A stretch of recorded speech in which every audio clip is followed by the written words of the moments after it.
Politics without the soap opera, with unfiltered constitutional conservative truth. The Conservative Review with Daniel Horowitz. And welcome back, fellow patriots and taxpayers, to the one and only Conservative Review podcast here at our Northern Command Center on this fine Thursday, October 3rd. And yes, we welcome all of you, illegal aliens and all, because nowadays what is illegal is really legal, and what is legal is deemed illegal. So I guess you and I, the forgotten taxpayer who is not an illegal, who's not a felon, who doesn't want anything from government, just get out of our way, just keep us protected, protect our borders, protect us from foreign threats, Iran, Chinese espionage, keep the order and deter and punish criminals and get out of our way. No, we don't matter. And, before we delve into today's discussion, I just want to say this is the issue that's being lost through what is going to be a year-long battle up until the election over impeachment, that this has nothing to do with Trump or Trump's opponents. And largely this show for the last several years has transcended this whole debate over Trump, because what is going on in this country is the fall of Rome. It's so much bigger than if Trump would be around or Trump's opponents would be around. We have a radical left in this country that doesn't fundamentally believe in law and order. It doesn't believe in citizenship. It doesn't believe in the goodness of America's history, of America's founding, of our traditional values of God, Bible, the Constitution. You can't bridge that divide. And then you have a fake Republican Party supposedly representing that forgotten citizen, but except they don't, and they help grease the skids for the other side and join with them on amnesty. They join with them on jailbreak. So we're all left without representation no matter what. That's the honest to goodness truth. And if we don't get to that point today, we'll get to it more tomorrow with the enemy within. But I want to tackle one of the spheres of anarchy that we discussed yesterday. And that is this jailbreak movement, this effort to deracinate and shred our criminal justice system to ensure that we do not punish and deter the bad guys in any way, to ensure that people aren't arrested, that they're let out before trial, they're let out during the trial, they're never sentenced, they're barely sentenced, they get to violate parole with impunity, all this type of stuff. We spoke about a lot of cases yesterday, but I do want to discuss one of the parts from yesterday to kind of frame the thesis for today. And that is, it is time to finally speak the truth about incarceration, race, and crime. Because what is largely driving this effort to break down our criminal justice system, like everything, is identity politics.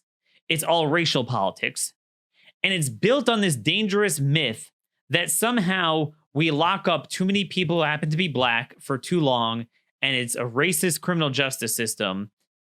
And largely, Republicans have bought into this, and Trump, you see some of his tweets, Trump bought into this when he signed on to that stupid First Step Act, and now he regrets it, and he realized that he was taken for a ride, but that's his fault. It's time to blow the lid on this myth. We're going to do that today because I'm sick of it. I'm sick of this utter nonsense every single day about racial politics. The reality is, the people we lock up are only for violent crimes. We don't lock up first-time nonviolent offenders. Even the repeat violent offenders, we let go, many of them. No one serves any time. And particularly blacks. And remember, most people aren't criminals, and that includes most people who are black, are law-abiding citizens. But among those who are criminals, young black males commit an insane percentage of the violent crime. It has nothing to do with even drug laws, even though many of the drug traffickers are the ones doing all the other violent crimes too. But even if you took that out of the equation, they actually commit a larger share of the crime than their percentage of the prison population. It's finally time to just bring the data, the latest data to the table and blow this myth off the table so that we don't go down this dangerous path of busting up an already weak system, all to placate the constituency that is most responsible for the violent crime, thereby letting out dangerous people who will harm everyone. But most importantly, they're actually most often going to harm other blacks. And number two, so we don't distract from the real crisis at hand. You know, Kevin McAleenan, the Secretary of Homeland Security, and there's a lot of stuff out there I want to get to on him. Trump leaving in a Hillary leftist. So Kevin McAleenan doesn't care about Homeland Security. He doesn't care about law and order, law enforcement, public safety. What he cares about is media virtue signaling. So whatever the media says, that is where he's going to allocate Homeland Security resources.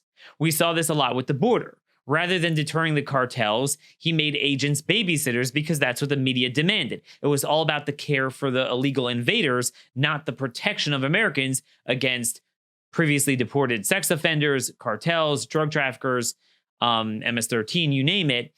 So it's the same thing here.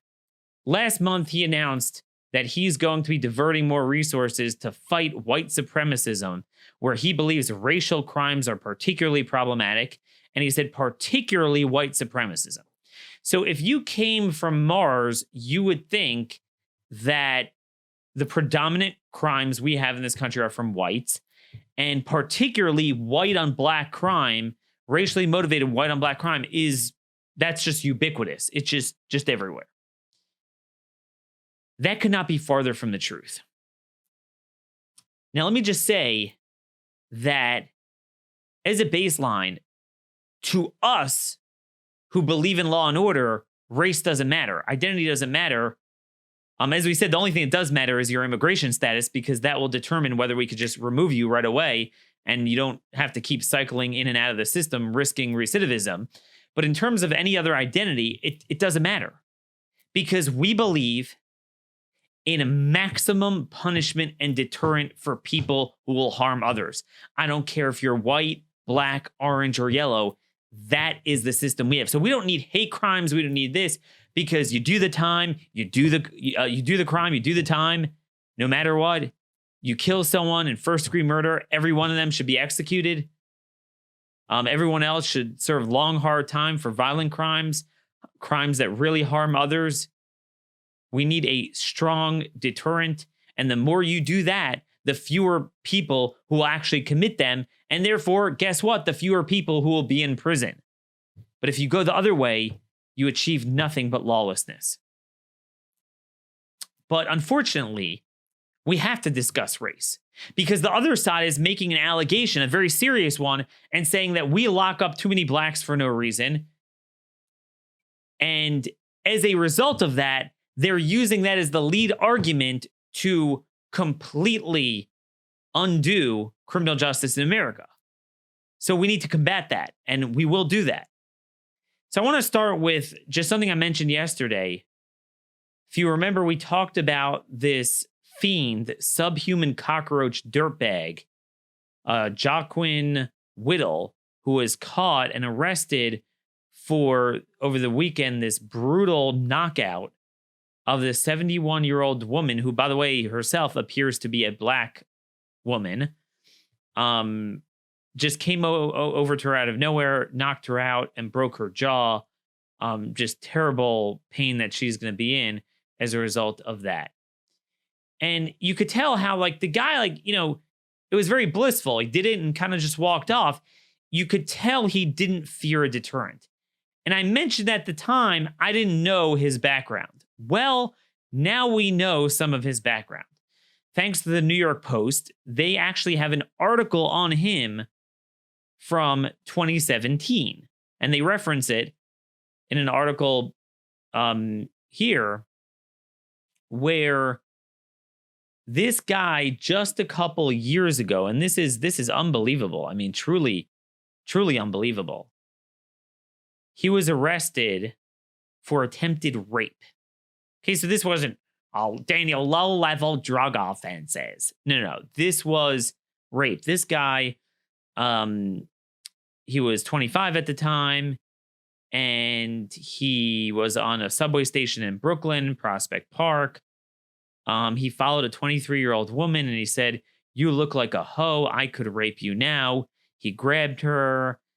She got away, and then he followed her up an escalator, grabbed her again. He was caught by police, and basically they say they don't understand, they don't have the records on how the case was disposed of. Meaning, is he still out on bond 2 years later and they never had a disposition of the case? Did he get off? It's very hard to find records in New York. If you guys want to help me, you could help dig that up. I could not find the criminal records, but they mentioned that there are 3 other sealed incidents aside from this. Now, I don't know if this is included, but I did find one actually in Pennsylvania, Chester County, Pennsylvania. He was arrested for what appears to be shoplifting. But this is a guy who attempted to rape a woman 2 years ago, and he's out. Either he wasn't convicted, either he was, he's been waiting 2 years and he's been out on bond, or if he even had to post bond for 2 years, and he's out to knock out another woman. Violence against women. Talk about that. This is the story of our criminal justice system. For every so-called black, and it's not just blacks, it's everyone we're being lenient on, but disproportionately violent crime comes from young black males, and disproportionately the left is saying that that's what's driving the prison population unjustly.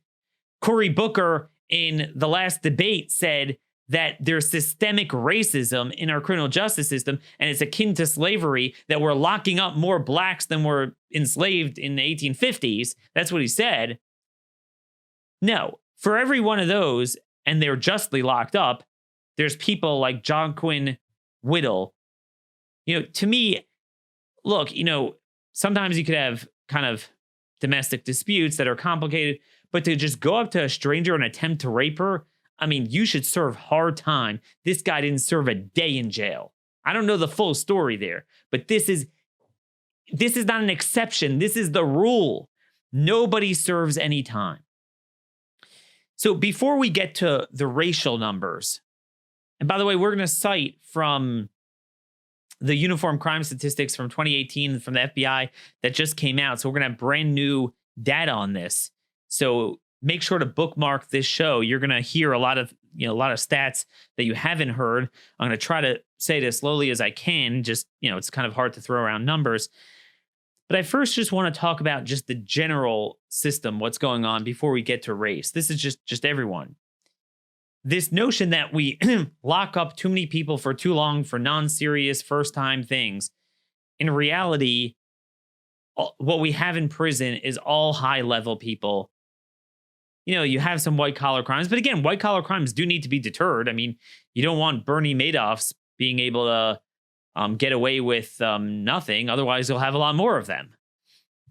And they could really destroy people's lives. But anyway, Rafael Manguel of the Manhattan Institute, one of the only real places that is still fighting crime. You got Heather McDonald, our friend over there as well. 60% of state prisoners are serving time for murder, rape, assault, robbery, or burglary. Okay, so right off the bat, 60% of those in state, not federal is more serious, you graduate. Those are people that have massive rap sheets that are viewed as major threats, where the federal prosecutors will come in behind the states and try to get them off the streets. State system, 60% are murder, rape, assault, robbery, and burglary. And that means they are in for convictions. As you well know, most of the other 40% are going to be for either drugs or other things where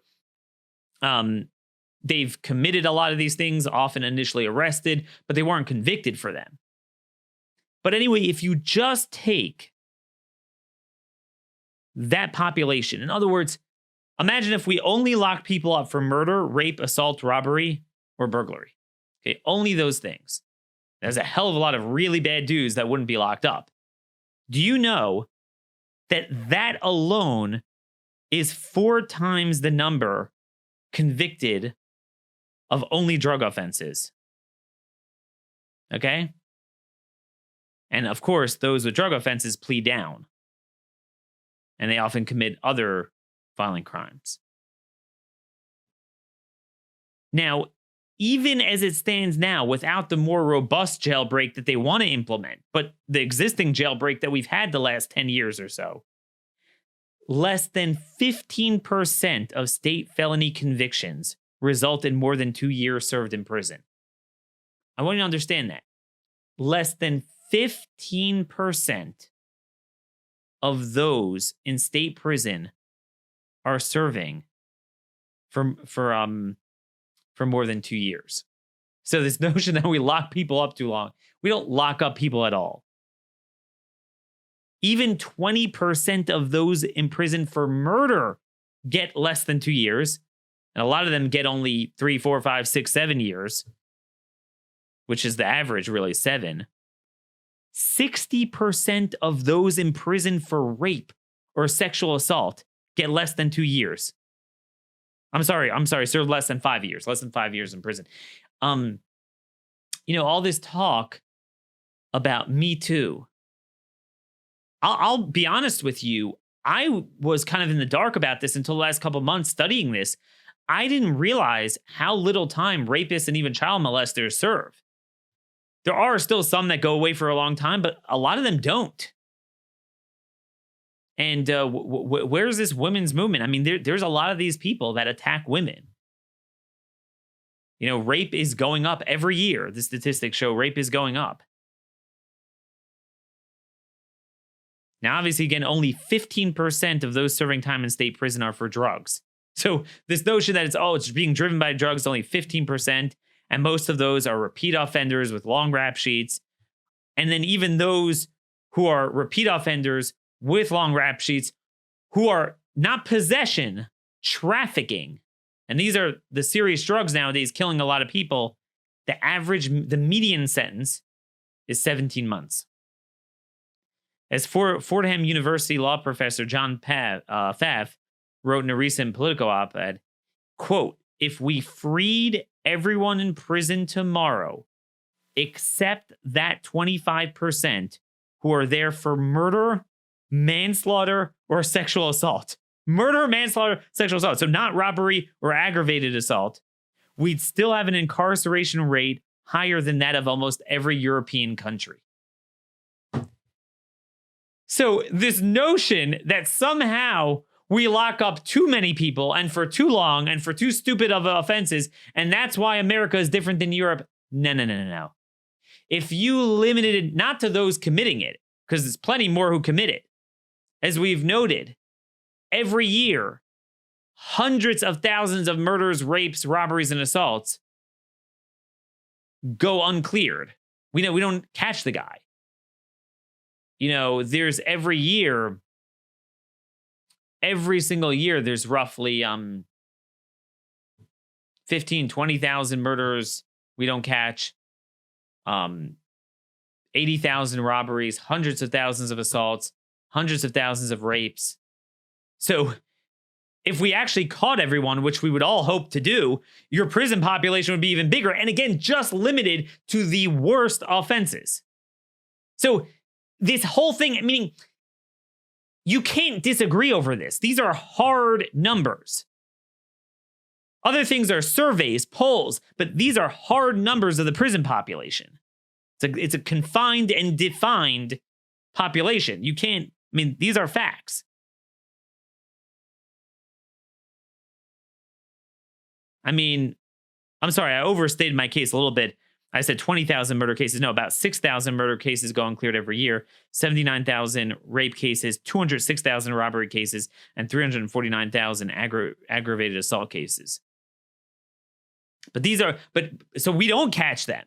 But among the ones we do, we still would have a greater population in the prison than most European countries, even if we let out every other bad dude and never lock them up, which a lot of them we essentially do nowadays. So that's with that. Baltimore, the average murder suspect had 9 prior arrests. 70% had prior arrests for drugs, which tells you that the people doing all the crime are cycling in and out. They're not being deterred. They're not being locked up for long. 85% of murder suspects had a criminal record, and 44% were previously arrested for gun crimes. So we're not locking up people for gun crimes. You could prevent almost every murder in this country. Now, who are these people? Why is it that even if you take drugs out of the equation, and you take property crimes out of the equation, and even burglary and larceny out of the equation, why is it that we have so much violent crime in this country that overshadows the prison populations of almost every other country, just that alone, allowing for the fact that there's so much more of this going on that we're not even catching? And the answer is young black males. That is the answer. Let's go through some of this. So I want you to direct your attention to the screen here. Those of you who are not listening on YouTube or listening on iTunes, that's great, but take a look at the video. I want you guys to see this chart our team here prepared from the Bureau of Justice Statistics. This is a very important report. It's the annual National Crime Victimization Survey. And you could take a look at all the permutations of interracial crimes. Okay? So we're told it's white supremacism, whites are doing this and that. The reality is the endless videos you are seeing on the web of this knockout game, the endless attacks on Jews in New York City, the endless attacks on whites everywhere, and it's very much racially motivated. It's backed up by the data. You see it. And essentially what you see here is that certainly black on white violence is by far the largest interracial violence you have. Again, most crime still is committed between race, intra-racial, but among interracial crimes, 90% of violent encounters between blacks and whites in 2018, according to the Bureau of Justice Statistics, were done by blacks against whites, whereas only 9.5% were done by whites against blacks. So in other words, if you look at all the numbers and you add it up, out of 598 interracial violent victimizations between blacks and whites, almost all of them were done by blacks. And that would be astounding enough if there were an equal number of blacks and whites in the country. But there's about 5.5 times more whites in the country than blacks. So to have, in raw numbers, 90% of those incidents be done black on white is astounding. That is astounding. Hundreds of thousands of these incidents. Now again, that's still only a tiny fraction of the black population. Most blacks are law-abiding citizens. So when you don't deter those people, you're hurting everyone, because ultimately they go on to victimize blacks just as often, if not more often. But that is the 800-pound gorilla in the room that no one wants to talk about. That is the big issue. That is the crime. Most crime is coming from young black males. And if you look, you go down the chart here, it truly is unbelievable to just get a sense of how limited white on other race crimes are, given that whites are still, diminishingly, but still the majority in this country. It's just not the problem. Basically, blacks are the victim least often. You could, again, you look at the chart, white on black and Hispanic on black are the least predominant, the rarest forms of interracial crimes. Whereas whites are really the victim most often. Black on white is certainly the big one, but Hispanic on white is also huge. Now, white on Hispanic does register.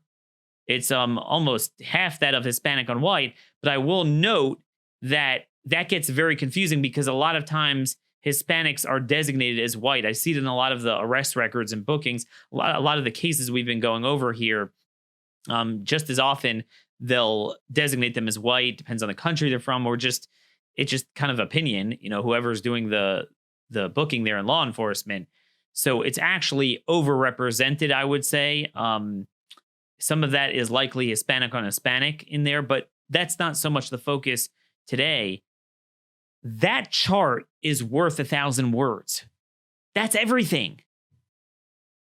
This is it.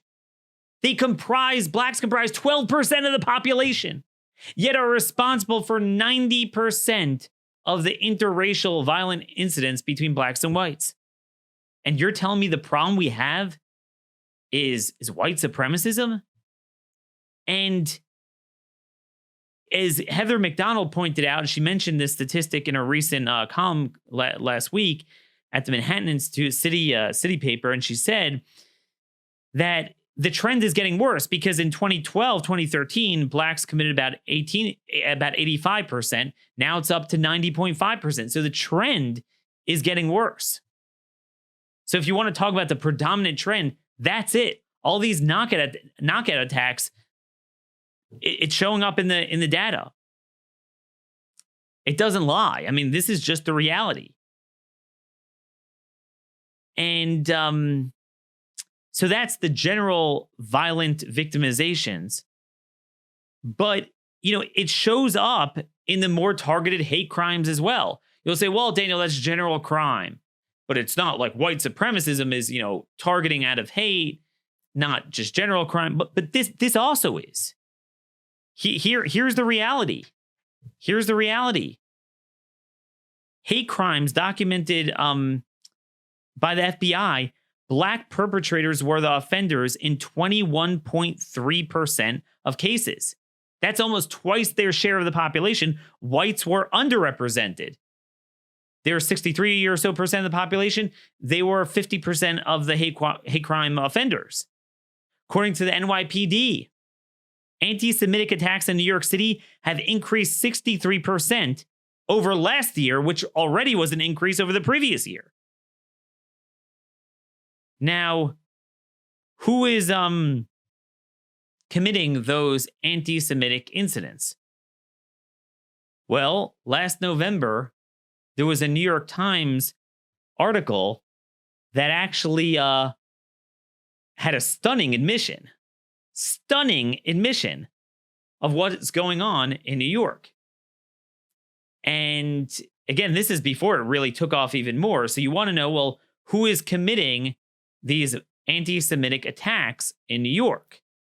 New York Times said during the past 22 months, not one person caught or identified as the aggressor in an anti-Semitic hate crime has been associated with a far right-wing group. Mark Molinari, commanding officer of the police department's hate crimes task force, told me. And NYPD really has the best data of anyone. New York Times goes on to say, if anti-Semitism bypasses consideration as a serious problem in New York, it is to some extent because it refuses to conform to an easy narrative with a single ideological enemy. In fact, it is the varied backgrounds of people who commit hate crimes in the city that make combating and talking about anti-Semitism in New York much harder. Bias stemming from long-standing ethnic tensions in the city presents complexities that many liberals have chosen simply to ignore. Oh boy, unbelievable. Yep. There you go. That's definitely one way to explain it. Varied backgrounds pose a big, they're right. Varied backgrounds pose a big challenge to intellectual and academic honesty. Because you would have to say that pretty much every single attack against Jews in New York is committed by blacks. But again, this is more systemic than that. It goes even further than that. We have brand new FBI uniform crime data just came out on Tuesday. So we now have 2018. And by the way, I would venture to say, based on anecdotally what we're seeing, 2019 is going to blow the roof off of this. But in 2018, of the 11,514 homicide offenders whose race is known, a whopping 55% were black, 42% white, and 3% other. 55% of homicide offenders, folks. Again, blacks comprise 12% of the population. But again, remember, there is a lot of interracial crime, but 53% of all murder victims were also blacks. So when you propose policies to let out repeat offenders, not lock them up, weak on crime, all this garbage, because you want to protect blacks, the most common victims of that will be other black citizens. Just remember that. Certainly, they're responsible for a lion's share of the hate crime and interracial violence, but they're also certainly most responsible for black on black violence. And according to the FBI, in cases where the race of both the victim and offender were known, because sometimes they don't have all the data, but where they have all the data, a staggering 89% of black homicide victims were murdered by black offenders. You could take this white supremacist thing and shove it up your rear end because you are ignoring thousands upon thousands of homicides every year committed by a relatively small but potent young black male population that is going unpunished and undeterred, and they're responsible for many of the other knockout assaults and robberies and many other crimes, and it's harming everyone.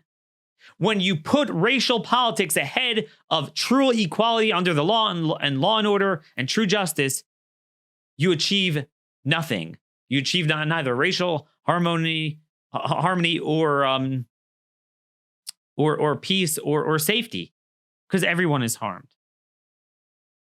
If you want to drill down even further, in 2017, black males, so we said blacks accounted for 55%, but mainly it's black males, they accounted for 45% of all homicides.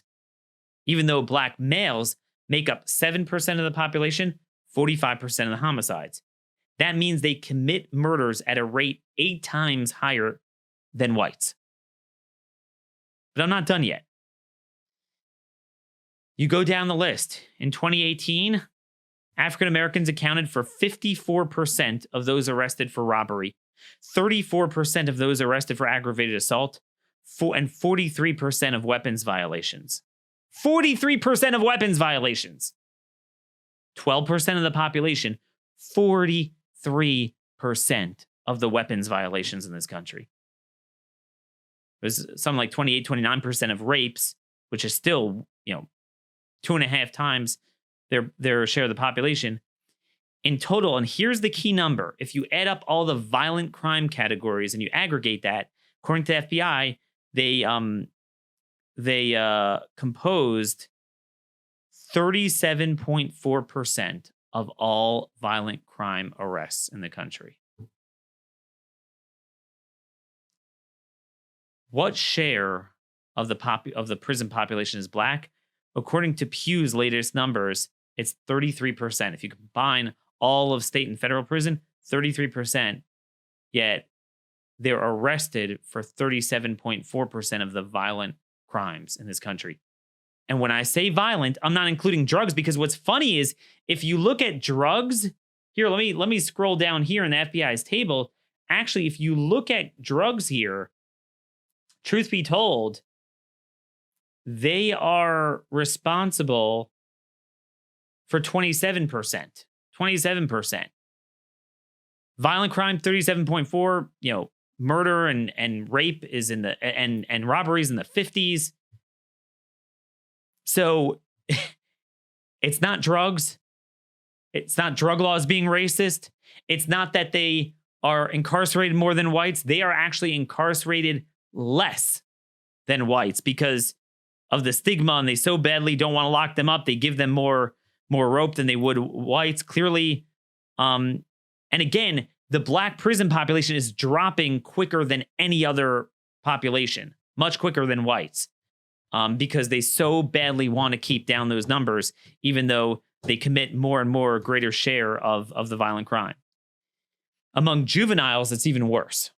If you look at the FBI data, even worse. Black criminals who are under 18 are responsible for 58% of juvenile murders, 64% of robbery, 41% of aggravated assault, 52% of motor vehicle theft, and 48% of overall crime among offenders under 18. Dude, we have an under-incarceration problem. And again, we went through the drug statistics. This is simple FBI data. Simple data. So the truth be told, it's mainly young pockets of young black males that are not being punished. They are not being deterred, are repeat offenders, and are responsible for the lion's share of the violent crime, and therefore are responsible for the prison population. And really, if we actually, properly locked up those who are responsible, not for drug trafficking, which often overlaps, but just the big four categories: robbery, homicide, rape, and aggravated assault, the black prison population would swell without a single drug law in this country. Remember. What did we say before? Let me get our data here from the other report. 206,000 robbery cases go unsolved every year. What did we just say? 54% of those arrested from the ones we do catch are black. That means that there's likely, on average, over 100,000 other black robbery suspects that we never catch. Now, a lot of that is doubled up. We do catch them on their second or third try. These are incidents, robberies, not unique individuals, but still, it's got to be a heck of a lot of people. Aggravated assault. 349,000 aggravated assault cases go uncleared. And we just said that 34% of those were from blacks. That's about 117,000. And even murder. 6,000 murder cases go uncleared. Blacks are arrested for about 55% of the ones we know. That's several thousand more black murderers that are on the streets. And again, as we chronicle every day, jailbreak is a problem across all groups. We're not deterring white criminals, Hispanic criminals, any criminal. And they want to go more. But the biggest thing that's fueling this is the lies that blacks are 12% of the population. How dare they, compose 33% of the prison population? Well, they compose 37.4% of the violent crime. And 55% of the murders, 54% of the robberies, and among the youth. And the reason why I say the youth is very important because most youth aren't locked up at all. Those aren't even in the prison population, and they're responsible for like half of all the violent crime among youth in the country. And so many of those aren't locked up at all because they're juveniles. And we're so lenient on juveniles. We have an under-incarceration problem. But again, if we truly deterred the ones that we caught, over time, you wouldn't even need to incarcerate that many because deterrent works. It's really depressing. I just want to have some loose observations here before we close up shop here on the Uniform Crime Report. Just a couple of observations we've had. we have, I know I posted this before, but these were 2017 numbers. Now we have 2018 numbers breaking down the main murder weapons. Okay, what is the typical murder weapon for homicide? So this is just another thing I've culled from the uniform crime statistic.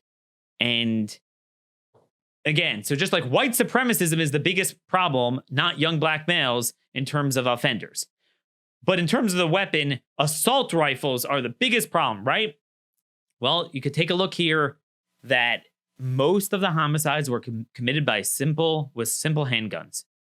Rifles, and that includes assault rifles and non-so-called assault rifles, 297 the whole year. There have been more than double that, 672 with personal bodies. That's the knockout and things like that, the beatings. 443, almost twice as many with blunt objects like clubs. 1515, over 1,500 with knives or sharp cutting objects. That's almost, 5 times as many people killed with knives than assault weapons, and then handguns. The security story in this country with domestic crime is not assault rifles and it's not white supremacism. It's young black males in inner cities, mainly with handguns or knives, and sometimes the knockout game and fists, harming other people, but mainly killing blacks. That is the travesty. And every minute you focus on everything else, on assault rifles and white supremacism, you are ensuring that we're going to continue seeing 6,000 to 8,000 dead blacks in this country due to homicide. You're doing nobody any favors by playing racial politics. That is the hard data. And it's even worse than that. If you drill into this, you'll find the proclivity for crime is even worse. But these are the hard numbers from the FBI. One other observation I want to get out is I noticed as I was looking at violent crime rates, I took a look at Hispanics because I thought just, we take a look at that. And we've noted that a big part of the problem we have here is that,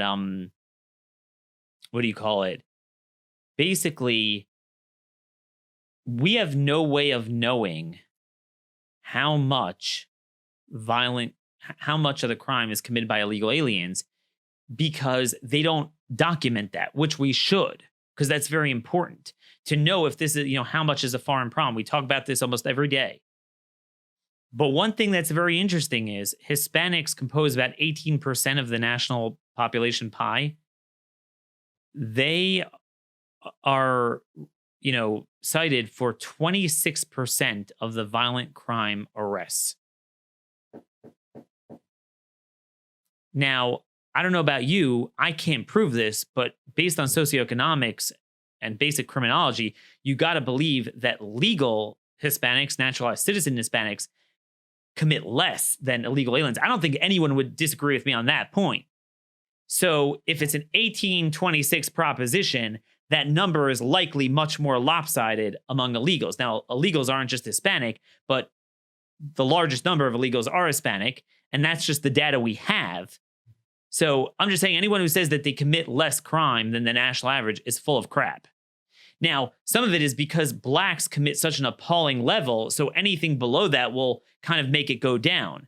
But if you take that out of the scheme and you look, let's say, compared to native whites, illegal aliens, there's no doubt, commit an insane amount of violent crime. Probably not as much as blacks, but remember, they're born here and we have to deal with what we have. We don't have to deal with another violent population of other countries. So that's just the side point I've culled from the FBI uniform crime reporting. Look, I didn't even get to half of what I wanted to get to today, but here's the reality. Justice is blind. When you do the crime, you do the time. When you kill someone and it's clear you did it, and it wasn't just like kind of an anomalous circumstance, it was just a cold-blooded murder. It wasn't somewhat of a mistake. I'm talking about first degree. You should get the death penalty. If we had that, if we locked up violent criminals pre-trial and didn't let them out on easy bond, if we didn't allow people to violate parole, we would solve the crime problem in this country. You wouldn't even need to talk about race because it wouldn't matter. But I'm not going to sit back and allow the left and the phony right, which is all these conservative think tanks saying, we lock up too many black people for drugs. No. No. That's simply not true. Actually, ironically, we lock up blacks for drugs much less than their share of almost every other crime. So, this is just hard data. It's the most uniform data we use. If anyone has other data to challenge this, I'm ears. But it is very clear that if you're looking for the truth, the violent problems we have in this country overwhelmingly come from relatively small but outsized share pockets of young black males who are not deterred and are not punished. You deter and punish them, you help everyone, and most prominently, you will save a ton of black lives in the inner city. We're going to keep focusing on this. We're going to keep talking about this. These are just statistics. But you know what? There's real stories behind them. There's real people like that woman who, by the way, I think was black, 71-year-old, who has a broken jaw now because of a young black male who was arrested for attempted rape, never served a day, and he was out to just brutally assault her. These people need to be taken off the street. It's that simple. It is that simple. It's not a matter, we incarcerated too many blacks and destroyed them with drugs. No, that's the cart before the horse.